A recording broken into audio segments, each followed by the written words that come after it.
Given the current macro environment, when and at what level do you expect oil prices to bottom out?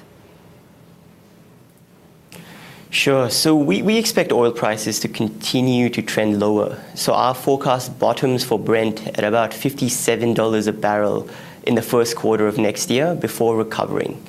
Now, the forecast is very much in line with what we've seen in terms of current events. We've seen rising non-OPEC supply, not just US, but we expect Norway and Brazil to add supply too. We've got ongoing demand concerns. And more recently, we have the potential recovery of Iran's oil exports.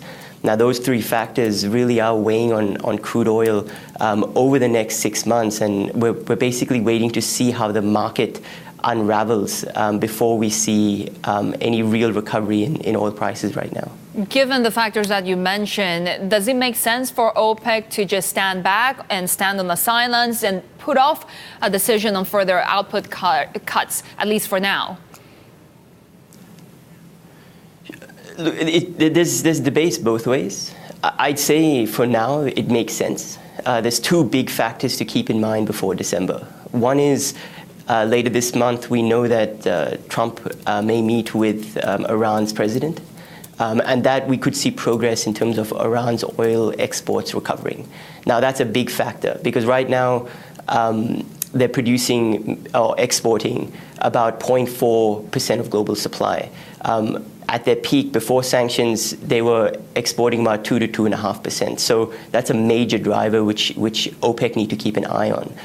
The second factor is what's happening with US-China trade war and demand projections into next year. We know US-China trade talks have become more positive, but the question is in early October, are we going to get a deal or some resemblance of a deal?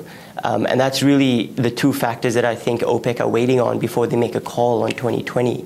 So in that perspective, things are looking to wait and see. But the real concern is first half next year. If you look at all the projections from all the major agencies, the oversupply in the market is almost locked in the first half next year, and that's really where we could see pressure build on oil prices. So I think the call to act will certainly come in December, but pausing right now to wait for market factors to evolve makes some sense.